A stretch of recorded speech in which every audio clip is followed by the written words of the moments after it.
The saltwater spray hit her face like 1,000 needles as Lieutenant Sarah Mitchell gripped the rope, her knuckles white against the rough fiber.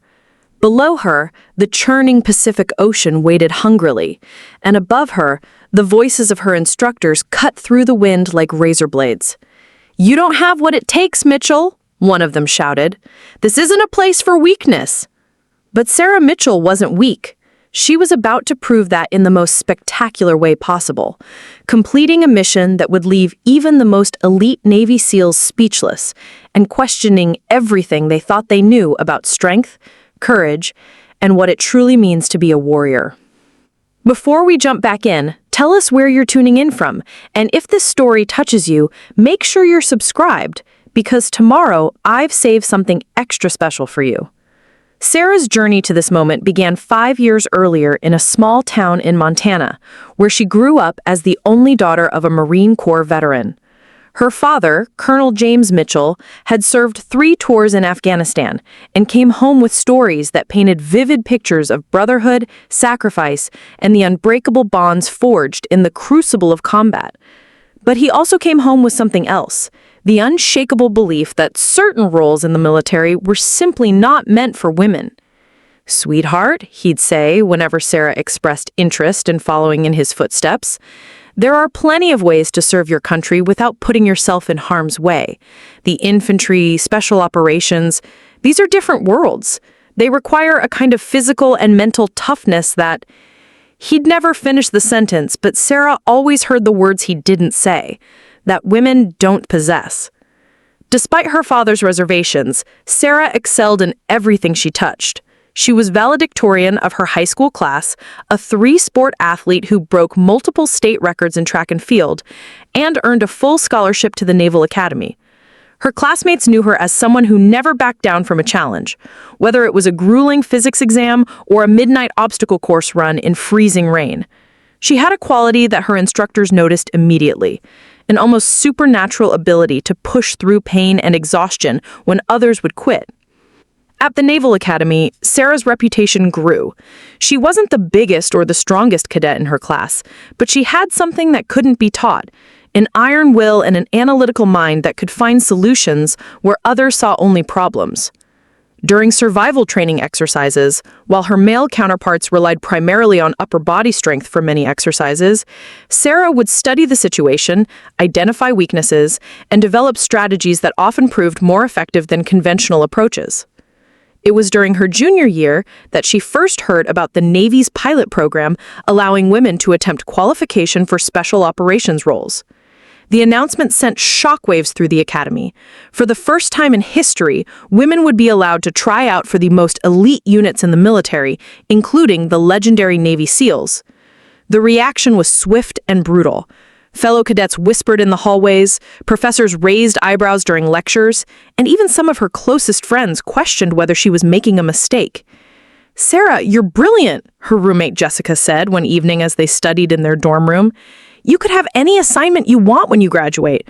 Why put yourself through something that's designed to break people?" Sarah's answer was simple but profound. "Because someone has to be first.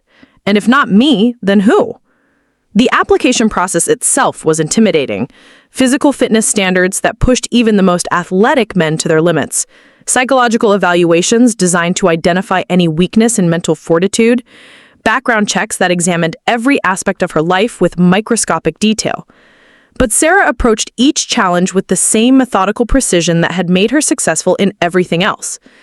The physical fitness test was her first real taste of what lay ahead. Push-ups, pull-ups, sit-ups, and a timed run that left even seasoned athletes gasping for air. Sarah finished in the middle of the pack. Not the best performance, but a solid enough to advance. More importantly, she noticed something that would prove crucial later. While the men relied primarily on upper body strength for many exercises, she had developed techniques that maximized efficiency and minimized energy expenditure. When the acceptance letter arrived, Sarah stared at it for a long time before opening it. She knew that whatever was inside would change her life forever. Either she would be rejected, confirming what many people already believed about women in combat roles, or she would be accepted, beginning a journey that would push her beyond any limit she had ever imagined. The letter was brief. Congratulations, Lieutenant Mitchell. You have been selected to participate in the Navy Special Warfare Preparatory Course. Report to Naval Amphibious Base Coronado on June 15th. Bring only what you can carry. You'll need nothing else. We'll provide everything required to either make you a SEAL or break you in the attempt. That night, Sarah called her father. The conversation was difficult. Colonel Mitchell's voice carried a mixture of pride and fear that Sarah had never heard before. "I know I can't talk you out of this," he said finally, "but promise me something, sweetheart. Promise me you'll remember that there's no shame in recognizing your limits. Even the strongest men wash out of that program." Sarah's response would echo in her father's mind for months to come. "Dad, I'm not going there to find my limits. I'm going there to prove they don't exist." The bus ride to Naval Amphibious Base Coronado felt like a journey to another planet. Sarah pressed her face against the window, watching the California landscape roll by as her fellow candidates, all men, sat in tense silence around her. Some stole glances in her direction, their expressions ranging from curiosity to skepticism to outright hostility. She had expected this. What she hadn't expected was the weight of representing not just herself, but every woman who had ever dreamed of serving in special operations. The base itself was legendary in military circles. This was where ordinary sailors came to become Navy SEALs, where the phrase, "the only easy day was yesterday," wasn't just a motto, but a daily reality. As the bus pulled through the gates, Sarah saw groups of trainees running in formation, their faces masks of determination and exhaustion. Instructors in khaki uniforms walked among them, their voices carrying across the morning air with commands that sounded more like battle cries. The initial processing was designed to intimidate. Candidates were herded into a stark building where they surrendered their civilian clothes, personal belongings, and any remaining illusions about what the next 6 months would hold. Sarah found herself standing in line behind men who towered over her, their muscled frames making her 5'6" athletic build look almost delicate by comparison. The whispers started immediately. "She won't last a week," muttered someone behind her. "This is just political correctness gone crazy," added another voice. "I give her 3 days tops." Sarah kept her eyes forward, her jaw set in determination. She had heard these whispers before, and she would hear them again. But she had learned long ago that the best response to doubt was not words, but action. The first instructor they met was Senior Chief Petty Officer Marcus Rodriguez, a compact man with arms like steel cables and eyes that seemed to see straight through to your soul. He had been a Navy SEAL for 15 years, had served in Iraq, Afghanistan, and half a dozen other places that didn't officially exist on any map. When he spoke, even the most confident candidates found themselves standing a little straighter. "Welcome to the beginning of the longest 6 months of your lives," Rodriguez began, his voice carrying across the room with the authority of someone who had earned every word he spoke. "Look around you. In 6 months, 90% of you will be gone. You'll quit, you'll get injured, or you'll simply discover that you don't have what it takes to wear the trident." His eyes found Sarah's and held them for a moment that seemed to stretch forever. "Some of you are here because you think you're proving a point. Others are here because someone told you you couldn't do it. Both of those are the wrong reasons. The only right reason to be here is because you're willing to sacrifice everything, your comfort, your ego, your very sense of who you are, to become something more than you ever imagined possible." The first week was called orientation. But that was a euphemism that bordered on cruel humor. Days began at 4:30 a.m. with physical training that pushed every candidate to their limits. Push-ups until your arms screamed, sit-ups until your core felt like it was on fire, runs that seemed to stretch on forever through the soft sand of the beach. Sarah quickly discovered that her strategy of efficiency over brute strength was not just useful, but essential. While larger candidates burned through their energy reserves trying to muscle through every exercise, she found ways to maintain her pace without depleting herself completely. But the physical challenges were only part of the equation. The instructors, who seemed to have graduated from a special school of psychological warfare, subjected every candidate to a constant barrage of criticism, mockery, and challenges designed to find their breaking point. For Sarah, the attacks were both predictable and relentless. "Mitchell," Rodriguez would shout during morning runs, "you're holding back the entire class. If you can't keep up, maybe you should consider a different career path."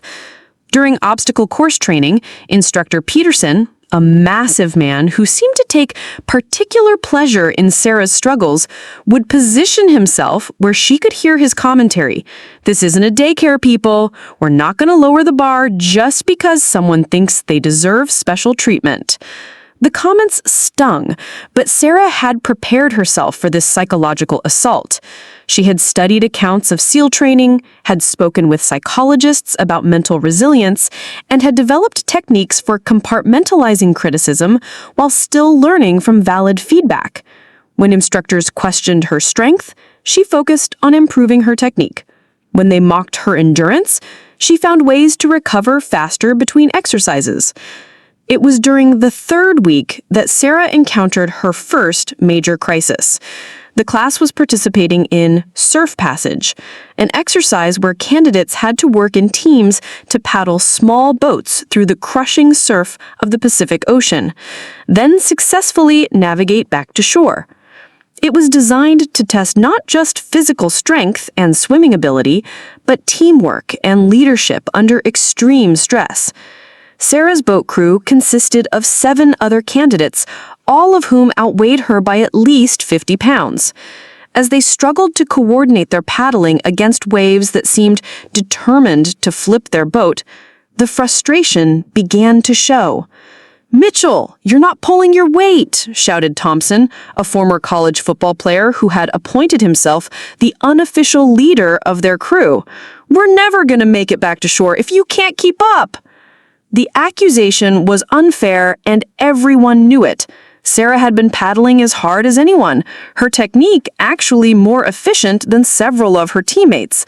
But in that moment, with salt water burning her eyes and the weight of expectation crushing down on her shoulders, she felt something she hadn't experienced since childhood: the temptation to quit. That night, as Sarah lay in her narrow bunk listening to the sounds of exhausted candidates trying to recover from another brutal day, she made a decision that would define not just her own future, but the future of women in special operations. She wasn't going to just survive this training, she was going to excel at it. And she was going to do it in a way that would force everyone, from her fellow candidates to the instructors to the skeptics watching from afar, to reconsider everything they thought they knew about what it meant to be a warrior. The opportunity came sooner than she expected. Week 4 brought the introduction of combat swimming, one of the most feared aspects of SEAL training. Candidates were required to swim underwater for extended distances while tied up and blindfolded, simulating what might happen if they were captured behind enemy lines. The exercise was designed to induce panic, and it worked. 3 candidates rang the bell, the ultimate symbol of surrender, during the first day of drown-proofing exercises alone. Sarah approached the challenge differently than her classmates. While they tried to power through using brute strength and lung capacity, she focused on relaxation techniques and efficient movement that conserved oxygen. She had spent her summers as a lifeguard during college and had always been comfortable in the water. But more importantly, she had learned meditation techniques that allowed her to control her breathing and heart rate even under extreme stress. The first exercise seemed impossible. Candidates had to swim 50 meters underwater with their hands tied behind their backs and their feet bound together. Most of the men attacked the challenge like a wrestling match, fighting against their restraints and burning through oxygen at an alarming rate. Sarah took a different approach. She studied the way dolphins moved through water, using her entire body in a fluid, undulating motion that propelled her forward with minimal energy expenditure. The results were stunning. Not only did Sarah complete the exercise, she finished among the top 3 performers in the class. More importantly, she did it while remaining calm and controlled, never showing the panic that gripped even some of the strongest swimmers in the group. Instructor Rodriguez noticed. After the exercise, he pulled Sarah aside for a conversation that would become legendary among future classes of SEAL candidates. "Mitchell," he said, his voice carrying none of the usual harsh criticism. "That was some of the most efficient swimming I've seen in 15 years of running this program. How did you do it?" Sarah's answer revealed the analytical mind that had always set her apart. "Senior Chief, I realized that this exercise isn't really about swimming. It's about panic management and problem solving under stress. Once I stopped fighting the restraints and started working with them, the solution became obvious." Rodriguez studied her for a long moment, then nodded slowly. "That's exactly right. And that kind of thinking is what separates SEALs from everyone else. Remember that lesson. It's going to serve you well in what's coming next." What was coming next was Hell Week, the most infamous and brutal 5 days in all of military training. Candidates would be pushed to their absolute limits and beyond, subjected to constant physical and mental stress designed to simulate the chaos and exhaustion of combat. Sleep would be limited to a few hours over the entire 5-day period. Food would be scarce, and the instructors would push every candidate to find their breaking point. The week before Hell Week began, Sarah received an unexpected visitor. Her father, Colonel Mitchell, had flown in from Montana, ostensibly to attend a conference at nearby Camp Pendleton, but really to see his daughter before she faced the ultimate test. They met at a small cafe off base, and for the first time in months, Sarah was able to step away from the intensity of training and simply be someone's daughter. "You look different," her father observed, studying her face across the table. "Harder somehow, but also more focused." Sarah smiled, understanding what he meant. The past month had stripped away everything non-essential, leaving only the core of who she really was. "Dad, I need to tell you something. I'm not the same person who left Montana 6 months ago. This training doesn't just test your physical limits, it rebuilds you from the ground up. And I'm starting to understand that maybe I was meant for this." Colonel Mitchell was quiet for a long time, sipping his coffee and watching his daughter with eyes that had seen too much war to be easily fooled by false bravado. Finally, he spoke. "Sarah, I owe you an apology. When you first told me you wanted to do this, I was afraid.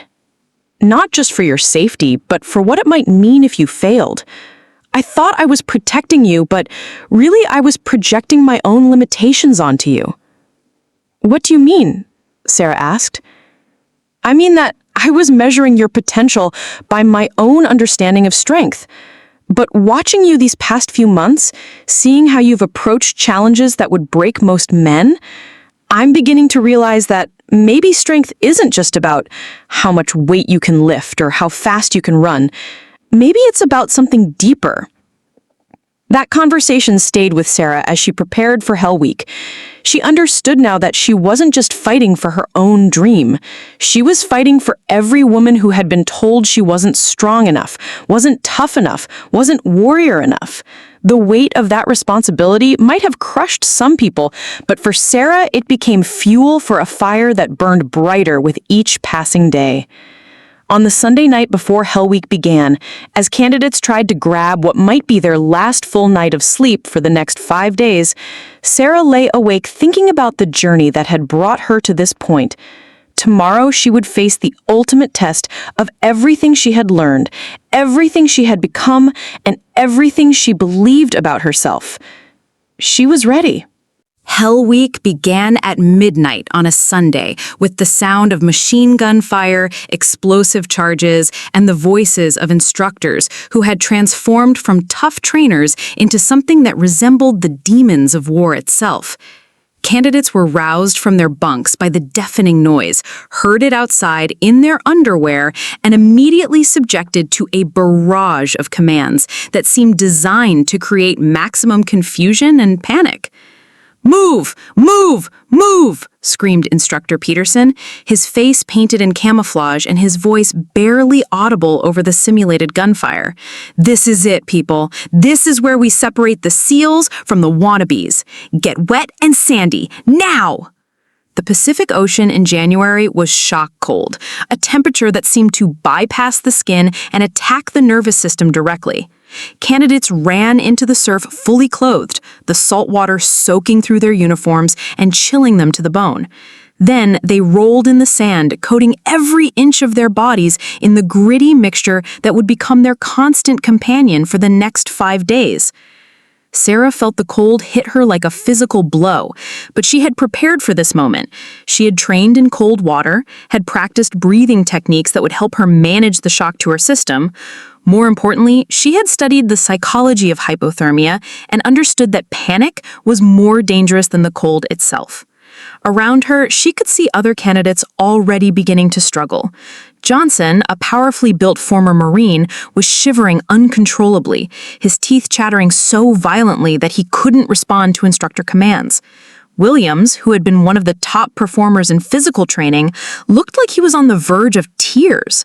But Sarah forced herself to stay focused on the task at hand, using the meditation techniques she had learned to control her body's response to the extreme stress. The first 24 hours of Hell Week were a blur of impossible physical challenges, sleep deprivation, and psychological warfare that would have been considered torture in any other context. Candidates crawled through mud under barbed wire while instructors fired blank ammunition over their heads. They carried heavy logs in teams, learning that individual strength meant nothing without coordination and teamwork. They performed endless calisthenics on the beach while waves crashed over them, making every push-up and sit-up a battle against the elements. Through it all, Sarah noticed something that her instructors were beginning to notice as well. While many of her larger, stronger classmates were struggling to maintain their performance as exhaustion set in, she seemed to be finding reserves of energy that shouldn't have existed. Her smaller frame, which had been seen as a disadvantage, was actually requiring less energy to maintain. Her focus on technique over brute force was paying dividends as others began to muscle their way through exercises with increasingly poor form. By Tuesday morning, the class had already lost 15 candidates. Some had been injured, stress fractures, hypothermia, and exhaustion-induced medical emergencies that required immediate attention. Others had simply reached their breaking point and rung the bell, choosing the warmth of hot coffee and dry clothes over the continued punishment of Hell Week. But Sarah was not only still standing, she was beginning to emerge as an unofficial leader within her DOT crew. During log PT, an exercise where teams of 6 had to maneuver a 300-pound telephone pole through various obstacles while instructors screamed contradictory commands, Sarah's analytical mind began to shine through the chaos. "Listen," she told her teammates, during a brief moment when the instructors were focused on another crew. "We're fighting each other instead of working together. Thompson, you and Rodriguez take the front. You're the tallest. Martinez and Johnson, middle positions for stability.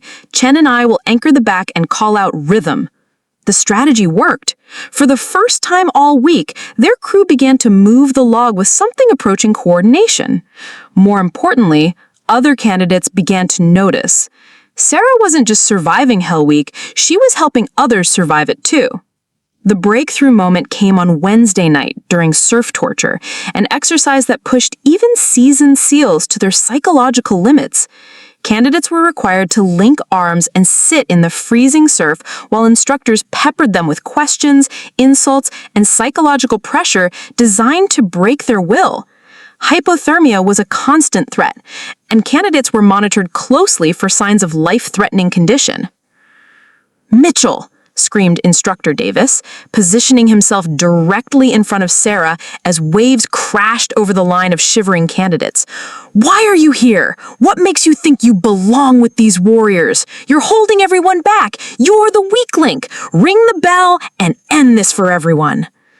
Sarah's response would be talked about in SEAL training circles for years to come. Despite chattering teeth and a body temperature that was approaching dangerous levels, her voice was steady and clear. Senior Chief, I'm here because someone has to prove that strength isn't just about size or gender. These men beside me aren't weak because a woman is training with them. They're stronger because they're learning to judge people by their actions, not their assumptions. The instructor leaned closer, his voice dropping to a menacing whisper. Pretty words, Mitchell, but words don't complete missions. Words don't save lives. What happens when your teammates are depending on you and you don't have the physical strength to get the job done? Sarah met his gaze without flinching. Then I'll find another way to get it done, Senior Chief, because that's what SEALs do. They find a way. By Tuesday morning, something had shifted in the dynamic of the class. The initial skepticism and hostility that had greeted Sarah's presence had begun to transform into something resembling respect. Her boat crew, which had been one of the weakest performers at the beginning of the week, had been working alongside her, each member contributing their unique strengths to the collective effort. Candidate Thompson, the former football player who had questioned Sarah's abilities during surf passage, found himself working beside her during a grueling obstacle course run. As they helped each other over walls and through tunnels, he made an observation that would stay with both of them. Mitchell, I owe you an apology. I thought you were going to be the reason our crew failed, but you've been the reason we've succeeded. Thursday night of Hell Week brought with it the most feared challenge in all of SEAL training, the night navigation exercise. Candidates were divided into pairs and sent into the darkness with nothing but a compass, a map, and coordinates for checkpoints scattered across miles of difficult terrain.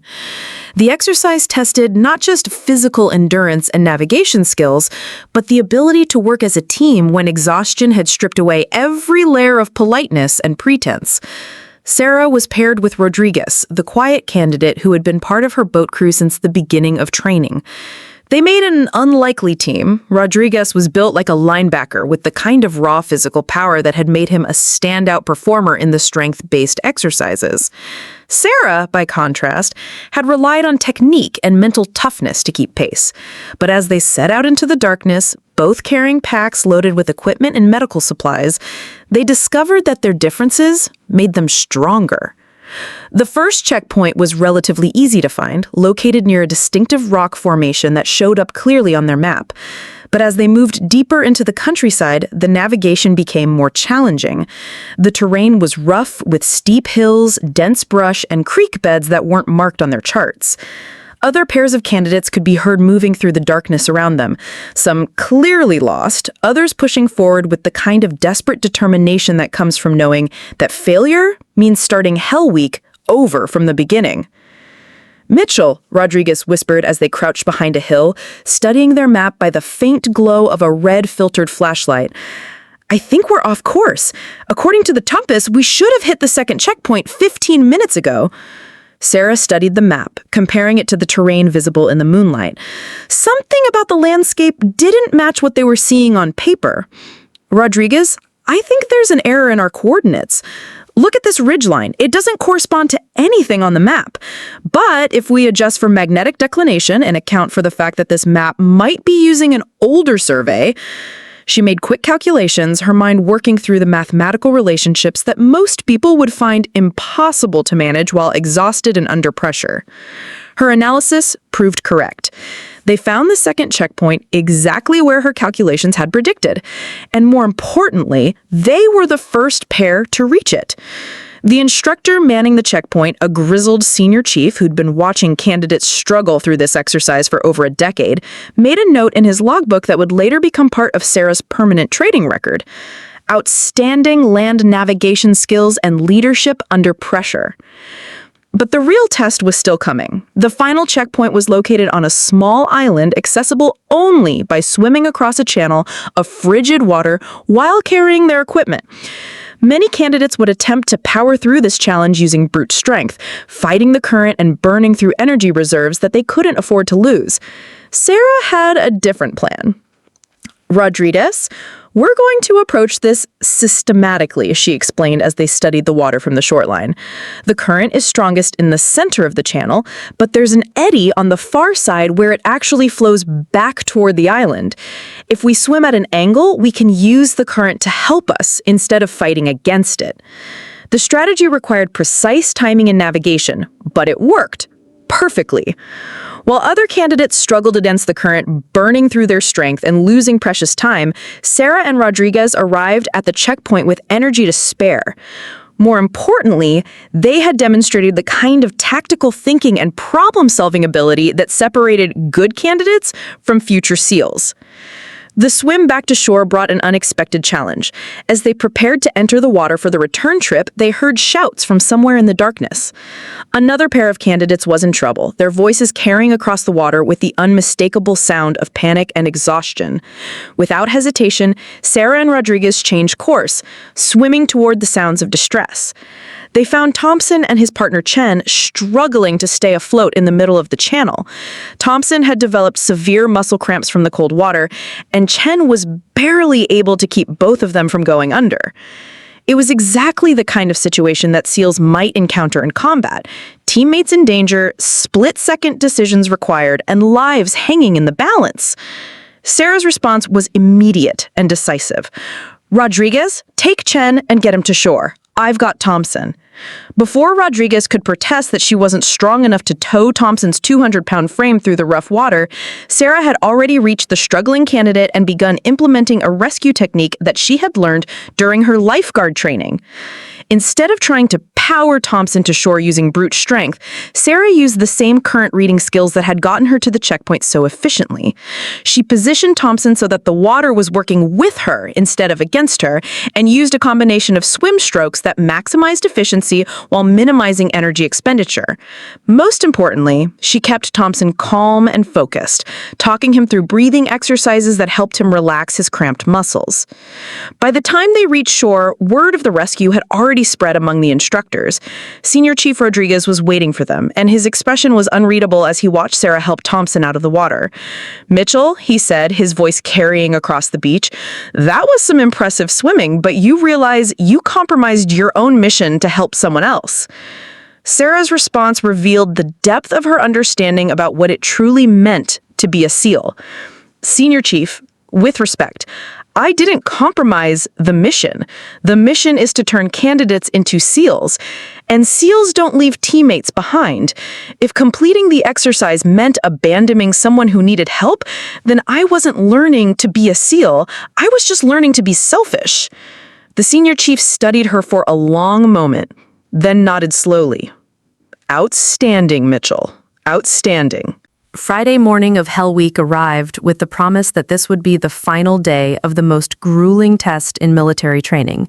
But the instructors had saved some of their most challenging exercises for last, and as the surviving candidates gathered on the beach for what they hoped would be their final evolution, the weight of exhaustion was visible on every face. Of the original class of 47 candidates, only 19 remained.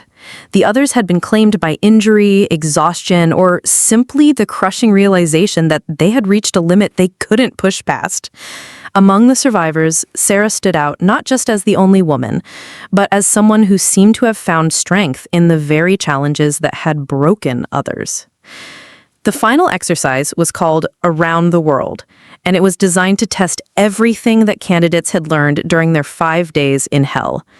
Teams would have to navigate a series of challenges that combined physical obstacles, problem-solving puzzles, and leadership scenarios. The catch was that team compositions would be randomly assigned every few hours, forcing candidates to adapt quickly to new group dynamics and leadership styles.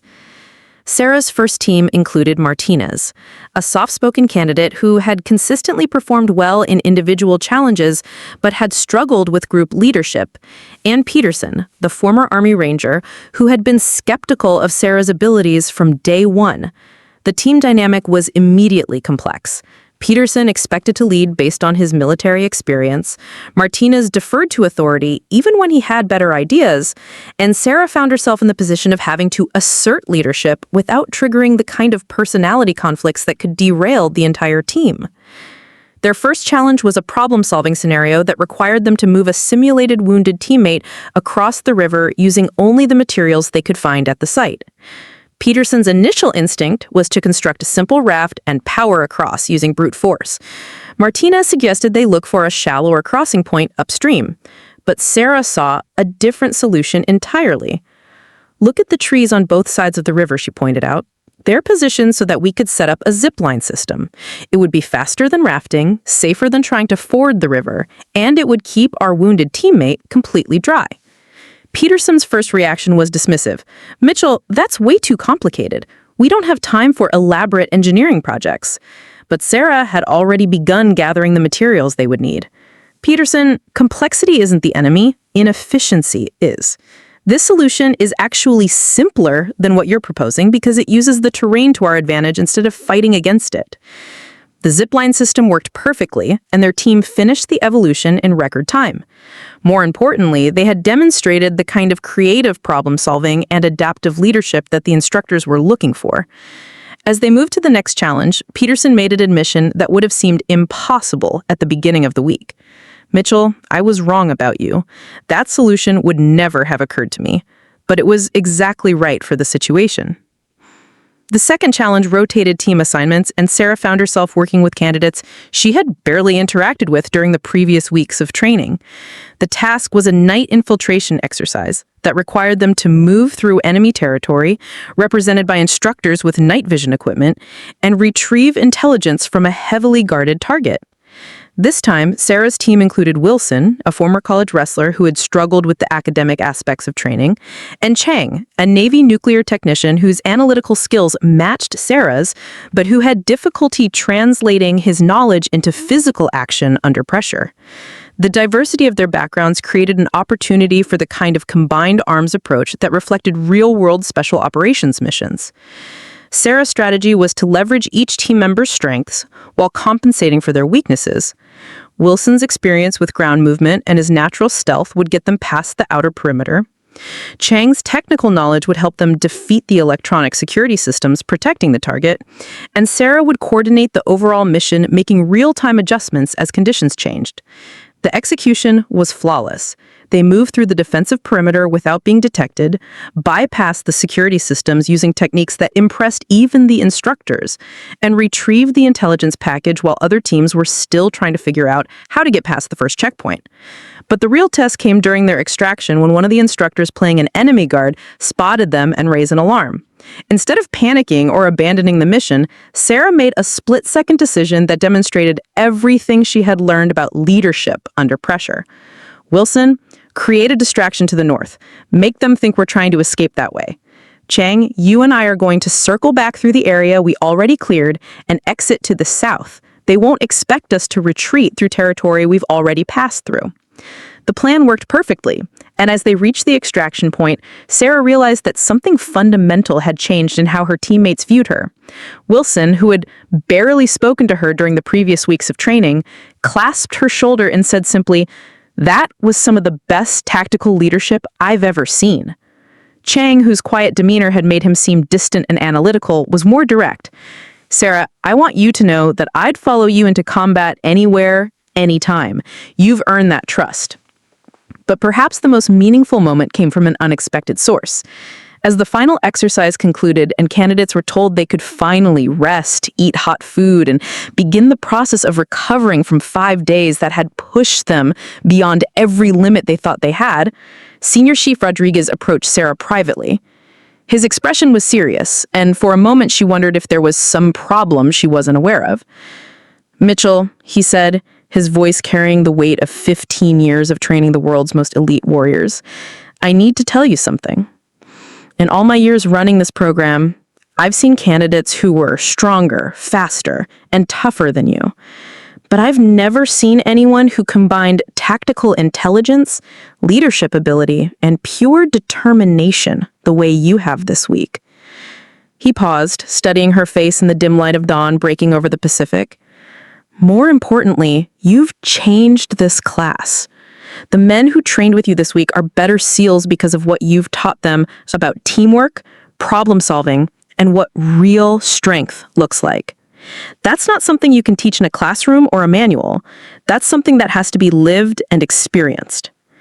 Sarah felt tears threatening for the first time since Hell Week had begun, but she kept her voice steady.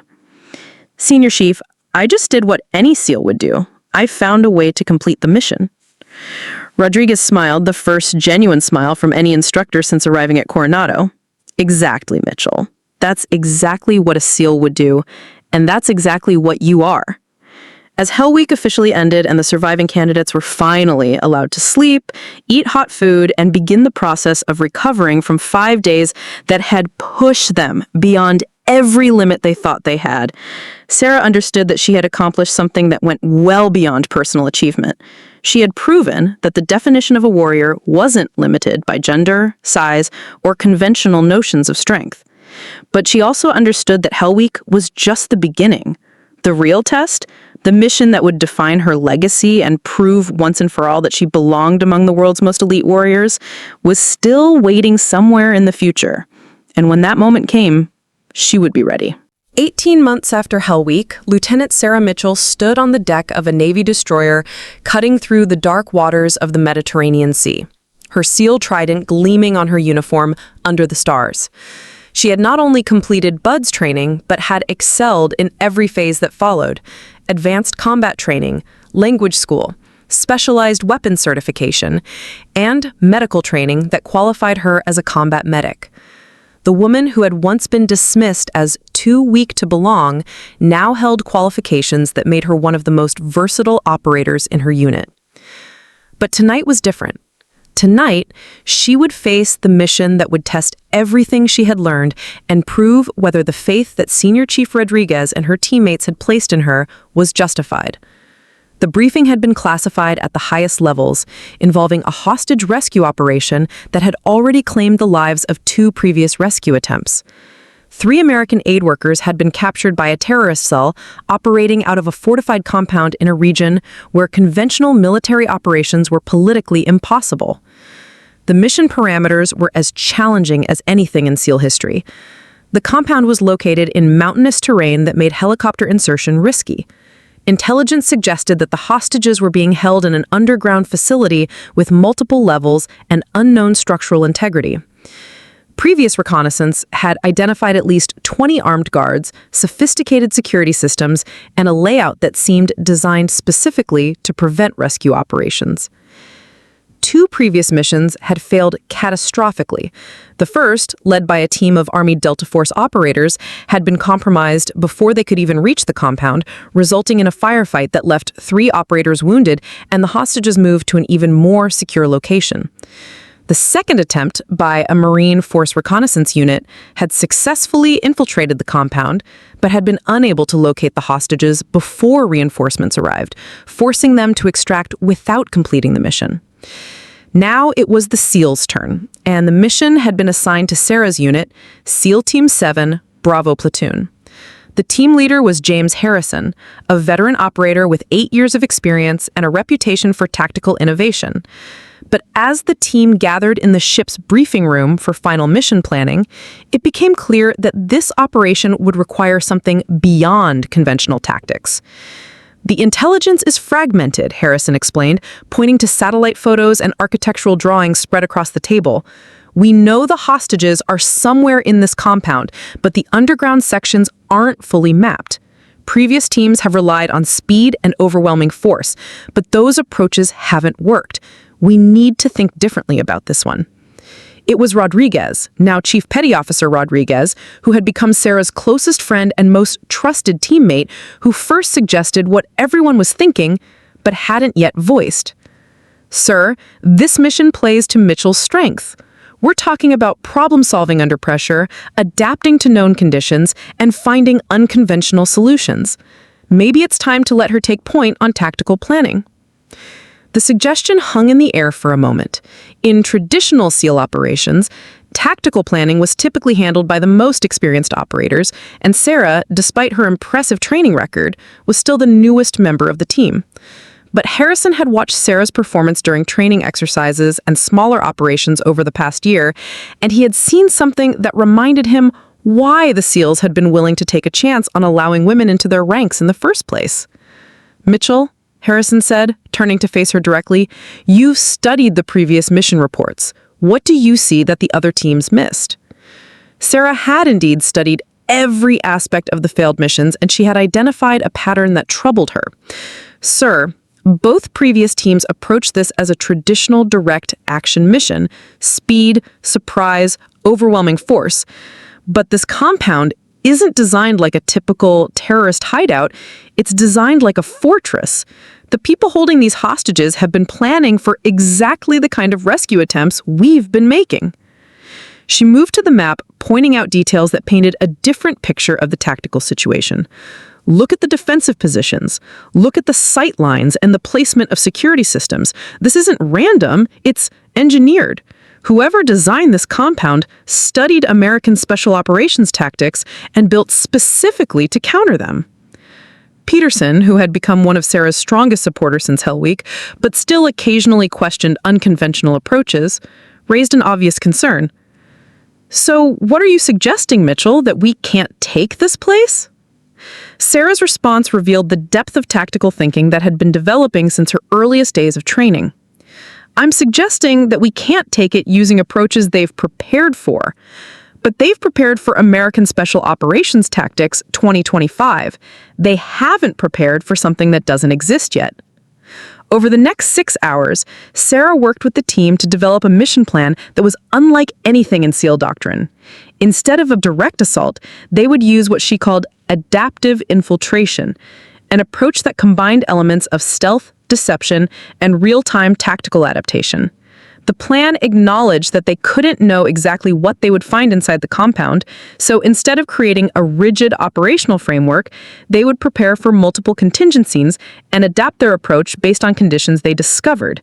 The key insight was that the compound's defensive systems were designed to detect and repel coordinated military assaults, but they might be vulnerable to what appeared to be individual, unrelated intrusions that only later revealed themselves to be part of a larger operation. Sarah's plan called for team members to infiltrate the compound separately using different approaches and timing, then coordinate their actions from inside based on what they learned about the actual layout and security measures. It was an audacious plan that violated most conventional wisdom about special operations. But as Harrison listened to Sarah explain a tactical rationale, he realized that conventional wisdom was exactly what had gotten the previous teams into trouble. "It's risky," he admitted. "If even one element goes wrong, the whole team could be compromised without backup." Sarah nodded, acknowledging the danger. "Sir, it is risky, but the conventional approaches have already been tried twice, and they failed twice. Sometimes the biggest risk is doing what's expected." The infiltration began at 0200 hours under a moonless sky that turned the Mediterranean coastline into a landscape of shadows and whispered movements. Sarah's plan called for the team to approach the compound from 4 different directions over a 6-hour period, each operator using a different infiltration method that would appear unrelated to anyone monitoring the facility's security systems.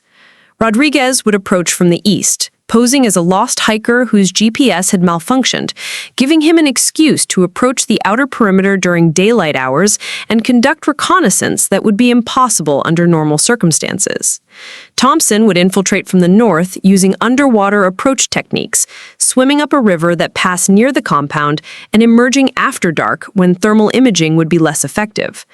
Chen would use his technical expertise to hack into the compound's communications network from a distance, gathering intelligence about guard rotations and internal security protocols. Sarah had assigned herself the most dangerous approach, a direct infiltration through the main entrance, disguised as a local aid worker whose organization was negotiating for the hostages' release. It was a role that required not just tactical skills, but the kind of psychological acting ability that few operators possessed. She would be walking directly into the heart of enemy territory with no backup and no extraction plan beyond her own resourcefulness. The plan required split-second timing and flawless execution. Any deviation from the timeline could result in operators being exposed before the team was in position to support each other. But Sarah had built contingencies into every aspect of the operation, alternative approaches that could be implemented if conditions changed or if they encountered unexpected obstacles. As she approached the compound's main gate, Sarah forced herself to embody the character she was playing, Dr. Elena Vasquez, a Spanish aid worker with Doctors Without Borders who had been negotiating for the hostages' release through intermediaries. Her Spanish was flawless, a result of growing up in a bilingual household and intensive language training, and her knowledge of medical procedures was real, thanks to the combat medic certification that was part of her SEAL training. The guards at the gate were immediately suspicious, but Sarah had anticipated this. She carried documentation that would pass casual inspection, and more importantly, she projected the kind of nervous confidence that was exactly what they would expect from someone in her supposed situation. When they demanded to search her bag, she cooperated completely, knowing that the medical supplies and negotiation documents they would find would support her cover story. "Dr. Vasquez," the guard leader said in an accented English, "you were not expected until tomorrow." Sarah's response was perfect, just the right mixture of frustration and determination. "The situation with the hostages is deteriorating. One of them has developed what appears to be a serious infection.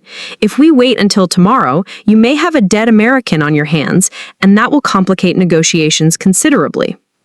The medical urgency was fabricated, but the tactical psychology was sound. The guards had no medical training and no way to verify her claims, but they understood that dead hostages were worthless hostages. After a tense 15-minute discussion in Arabic, a language Sarah understood but pretended not to, they decided to allow her inside under heavy escort.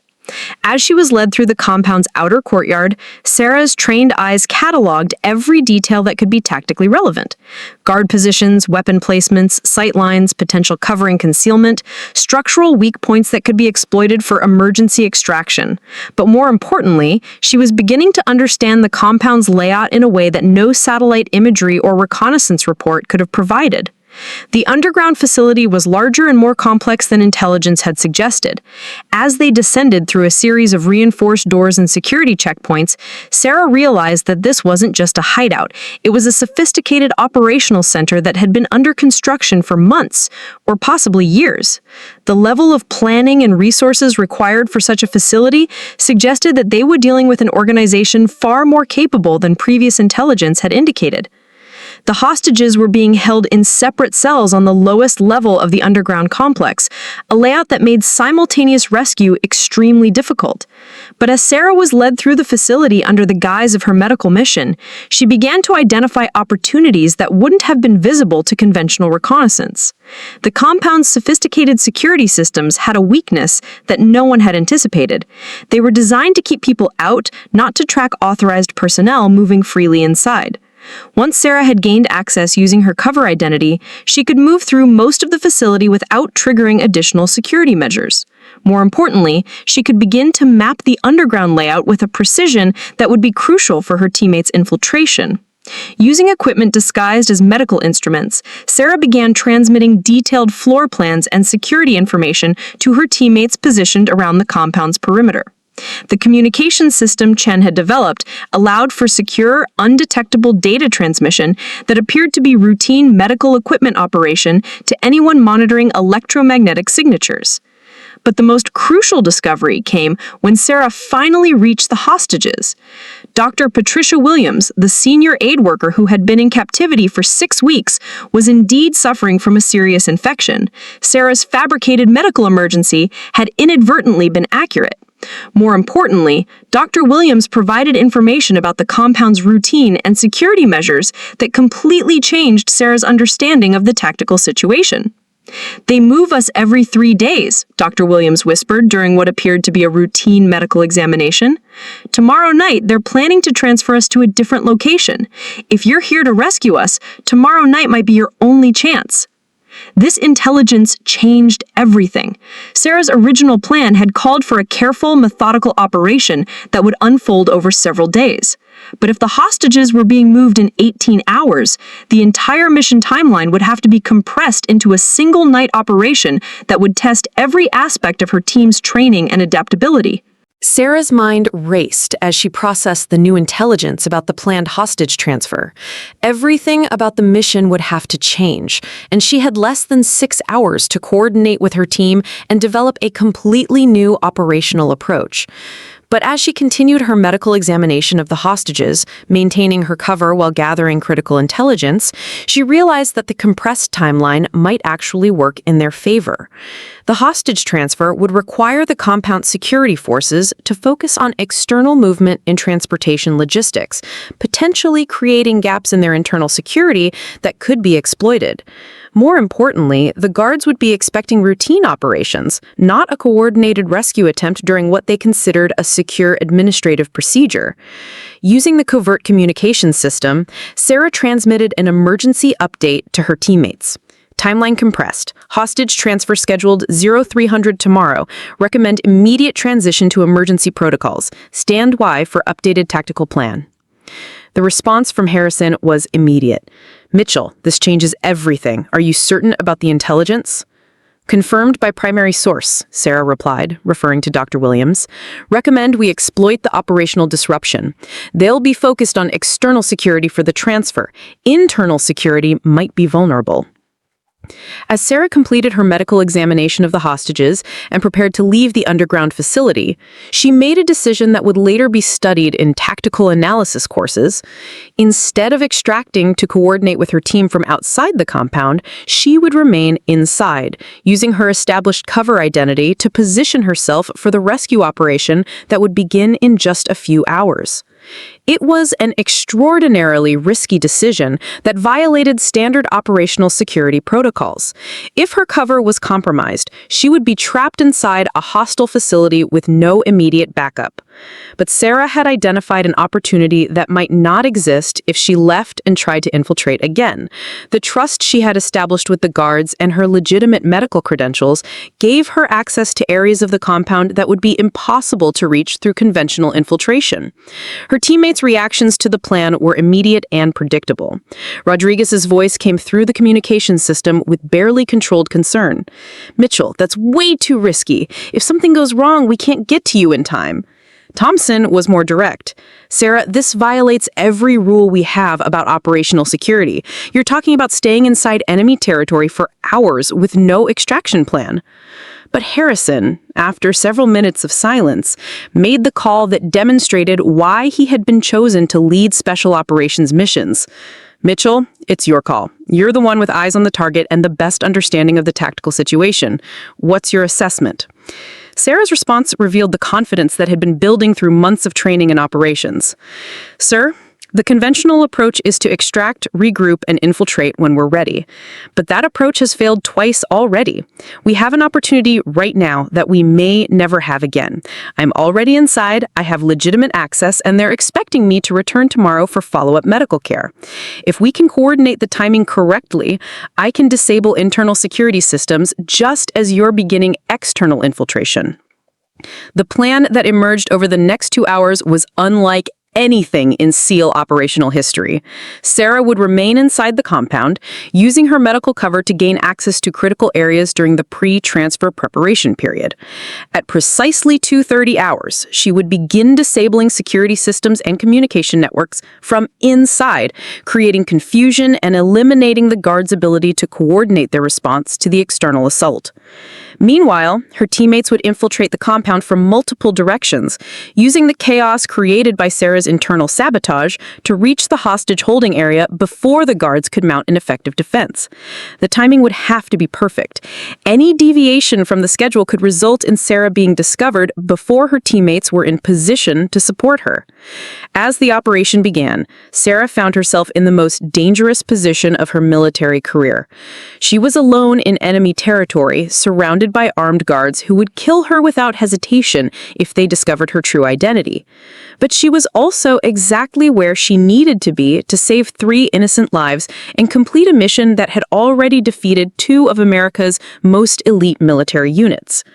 At 02:15 hours, Sarah began the most delicate phase of the operation, moving through the compound's underground facility to disable security systems without triggering alarms that would alert the guards. Her technical training, combined with intelligence that Chen had gathered about the facility's electronic systems, allowed her to identify and neutralize key components of the security network. But the real test came at 02:25 hours, when she encountered an unexpected patrol in the corridor leading to the main communications center. 2 guards, armed with automatic weapons, were conducting a routine security sweep that wasn't supposed to happen according to the schedule Dr. Williams had provided. Sarah's response demonstrated everything she had learned about thinking under pressure and adapting to changing conditions. Instead of hiding or trying to avoid the guards, approaches that would have raised suspicion if she were discovered, she walked directly towards them, maintaining her cover identity as Dr. Vasquez, conducting emergency medical preparations. "The American woman's fever has spiked," she told the guards in perfect Spanish, projecting exactly the kind of controlled urgency that a medical professional would display in such a situation. "I need to access the communications center to contact my organization for guidance on emergency treatment protocols."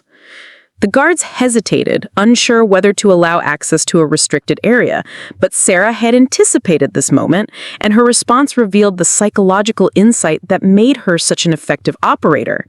"If she dies tonight because I couldn't get the medical consultation I need, who will explain that to your commanders?" The implicit threat that they would be held responsible for a hostage's death if they prevented medical treatment was exactly the kind of pressure that low-level guards were trained to avoid. They escorted her to the communications center, unknowingly providing access to the very systems she needed to disable for the rescue operation to succeed. At exactly 02:30 hours, Sarah Mitchell achieved something that no previous rescue attempt had managed. She gained complete control of the compound's internal security systems while maintaining her cover identity and remaining undetected by the guards. From the communications center, she could monitor guard positions, disable alarm systems, and coordinate with her teammates who were beginning their infiltration from multiple directions around the perimeter. The next 15 minutes would determine whether months of planning and years of training would result in a successful rescue or a catastrophic failure that could cost the lives of the hostages, her teammates, and herself. But as Sarah watched her teammates' positions on the security monitors while systematically disabling the compound's defensive systems, she felt the calm focus that had carried her through every challenge since her first day at SEAL training. Rodriguez's infiltration from the east was proceeding flawlessly. His approach through the river system had brought him to within 50 meters of the compound's outer wall, and Sarah's disabling of motion sensors and thermal imaging systems allowed him to move through the perimeter defenses without detection.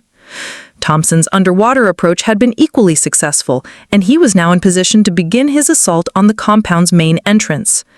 But the real breakthrough came from Chen's electronic warfare capabilities. Working from his position outside the compound, he had gained access to the facility's internal communication network and was feeding Sarah real-time intelligence about guard movements and defensive preparations. More importantly, he had discovered something that changed their understanding of the entire operation. The compound was more heavily defended than anyone had realized, with hidden positions and backup systems that previous intelligence had missed completely. "Mitchell," Chen's voice came through the communication system, "I'm reading at least 30 armed guards in the facility, not the 20 we planned for, and there are defensive positions in the underground levels that don't show up on any of our maps." Sarah processed this information while continuing to disable security systems, her mind working through the tactical implications of the new intelligence. The increased guard presence meant that her teammates would be facing a much more dangerous situation than anticipated, but it also meant that her position inside the facility was even more crucial. She was the only one who could neutralize threats before her teammates encountered them. Her response demonstrated the kind of real-time tactical adaptation that separated good operators from exceptional ones. Copy that, Chen. I'm repositioning to the underground security station. I can disable defensive systems and create confusion in the guard positions before the external assault begins. Moving through the underground facility while maintaining her medical cover required every bit of acting ability and tactical awareness that Sarah possessed. The corridors were more heavily patrolled than during her earlier reconnaissance, and she had to time her movements carefully to avoid encounters that could compromise her position. But her understanding of the compound's layout and routine, combined with the access her cover identity provided, allowed her to reach the underground security station without detection. What she found there exceeded even her most optimistic expectations. The facility's security systems were more sophisticated than intelligence had suggested, but they were also more centralized. From the underground security station, she could control not just alarms and communications, but also lighting, ventilation systems, and even the electronic locks on the cells where the hostages were being held. At 0245 hours, Sarah made the decision that would define the entire operation. Instead of simply disabling security systems to help her teammates infiltrate, she would use the facility's own defensive systems to create maximum confusion among the guards while simultaneously freeing the hostages and guiding them to safety. The execution was flawless. Working with the kind of precision that came from months of training and natural tactical instinct, Sarah began implementing what she would later describe as controlled chaos.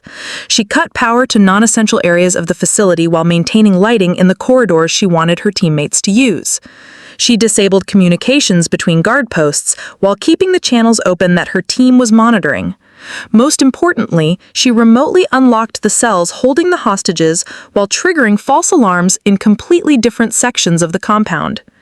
The effect on the compound's defenders was immediate and devastating.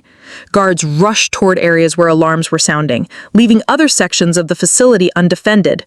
Communication systems failed just as commanders were trying to coordinate their response to what appeared to be multiple simultaneous security breaches. And in the confusion, Rodriguez and Thompson were able to reach the underground facility without encountering significant resistance. But the most crucial moment came when Sarah had to abandon her cover identity and reveal herself to the hostages. Dr. Williams and her two colleagues had been awakened by the sudden opening of their cell doors and were understandably confused and frightened by what was happening around them. "Dr. Williams," Sarah said, her voice calm and authoritative despite the chaos erupting throughout the facility. "I'm Lieutenant Mitchell, United States Navy. We're here to get you out, but I need you to follow my instructions exactly." The transformation from Dr. Alina Vasquez, medical professional, to Lieutenant Sarah Mitchell, Navy SEAL, was instantaneous and complete. The woman who had spent hours maintaining a carefully constructed cover identity was now revealing herself as exactly what she had always been, a warrior whose mission was to bring these people home safely. Dr. Williams' response revealed that she had suspected something was different about her mysterious medical visitor. "Lieutenant, I knew there was something about you that didn't quite fit. Thank God you're here." The extraction of the hostages from their underground cells was only the beginning of the most dangerous phase of the operation. They still had to navigate through a facility filled with armed guards, reach the surface, and get to the extraction point where Harrison was waiting for transportation. And they had to do it while Sarah's teammates were engaged in firefights with compound defenders who were beginning to understand that they were facing a coordinated rescue operation. The sound of gunfire echoed through the underground corridors as Sarah led the three hostages through the maze of tunnels and stairwells that would take them to safety. Behind them, the compound had erupted into chaos as guards tried to understand what was happening and coordinate a response to threats that seemed to be coming from everywhere at once. Ahead of them, the path to freedom remained uncertain, with armed defenders between them and the extraction point where Harrison was waiting. Dr. Williams, despite 6 weeks of captivity and the infection that had weakened her considerably, moved with determination that impressed even Sarah. "Lieutenant," she whispered as they paused at a corridor intersection, "there are at least 6 guards between us and the main stairwell. I've been watching their patterns for weeks." Sarah's response demonstrated the tactical flexibility that had made this mission possible. "Then we don't use the main stairwell. Is there another way to reach the surface?" Dr. Williams nodded toward a maintenance corridor that led away from the heavily defended areas. There's a service tunnel that leads to the compound's water treatment facility. It's not guarded because it's not supposed to be accessible from this level. The decision to use an unmapped route through hostile territory was exactly the kind of calculated risk that Sarah had been making throughout the operation. Conventional wisdom would have called for fighting through the known defensive positions using superior firepower and tactics, but Sarah's approach had always been to find paths that the enemy hadn't prepared for, solutions that turned their strengths into weaknesses. As they moved through the service tunnel, Sarah maintained constant communication with her teammates who were engaged in firefights throughout the compound. Rodriguez had reached the surface and was providing covering fire for Thompson, who was fighting his way through the main facility toward their position. Chen had successfully disrupted the compound's communications, but he was reporting increased activity from what appeared to be reinforcements approaching from outside the immediate area. "Mitchell," Harrison's voice crackled through the communication system. "We've got movement on the perimeter. Looks like additional hostiles incoming from the south. We need to accelerate the extraction timeline." Sarah processed this information while helping Dr. Williams navigate through the narrow tunnel, her mind working through the tactical implications of the new threat. Additional hostile forces meant that their extraction window was closing rapidly, but it also meant that the compound's defenders would be expecting them to head toward the primary extraction point, an expectation that could be turned into an advantage. "Harrison," Sarah responded, "recommend we shift to the alternate extraction point. The southern approach is going to be compromised, but the northern route through the water treatment facility should still be clear." The alternate extraction point was a contingency that Sarah had insisted on during mission planning, despite resistance from team members who thought it was unnecessarily complicated. Now that contingency was the difference between a successful rescue and a potential disaster that could claim the lives of everyone involved. The service tunnel emerged exactly where Dr. Williams had predicted, in a small building that housed water treatment equipment for the compound. From there, it was a 100-meter dash across open ground to reach the tree line where Harrison and the extraction team were waiting. But those 100 meters would have to be covered while under fire from guards who were now fully aware that a rescue operation was in progress. Sarah's solution was characteristically unconventional. Instead of trying to suppress the hostile fire and fight through to the extraction point, she would use the compound's own infrastructure to create cover and concealment. The water treatment facility included large pipes and storage tanks that could provide protection during the dash to safety, and more importantly, Sarah could use the facility's chemical systems to create a smoke screen that would obscure their movement. "Dr. Williams," Sarah said as she prepared to implement the final phase of the extraction, "I need you and your colleagues to stay low and follow my exact path. We're going to move fast and we're not going to stop for anything until we reach the trees." The sprint across open ground under hostile fire was everything that Sarah's training had prepared for and more. Bullets whined past their heads as they zigzagged between concrete barriers and storage tanks, the hostages following Sarah's lead with courage that would have impressed veteran soldiers. But Sarah's tactical planning had been perfect. The smoke screen she had created provided enough concealment to mask their exact position, and the route she had chosen minimized their exposure to defensive fire. Rodriguez and Thompson had successfully fought their way out of the underground facility and were providing covering fire from the compound's perimeter, their accurate shooting forcing the guards to take cover just as Sarah and the hostages made their final dash to freedom. Chen's electronic warfare had disabled the compound's spotlight systems, leaving the defenders shooting at shadows and movement they couldn't clearly identify. When they finally reached the tree line and the waiting extraction team, the relief was overwhelming.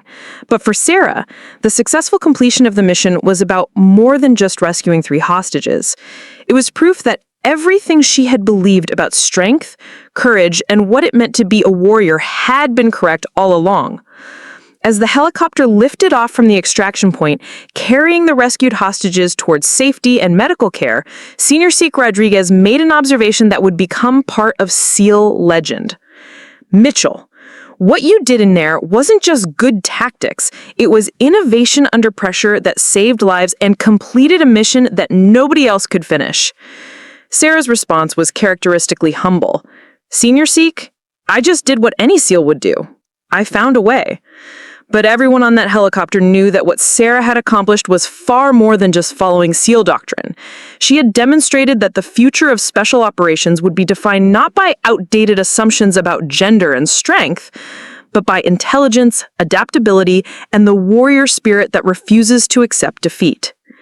The mission would be classified for years, but within the special operations community, the story of Lieutenant Sarah Mitchell became the gold standard for tactical innovation and leadership under impossible pressure.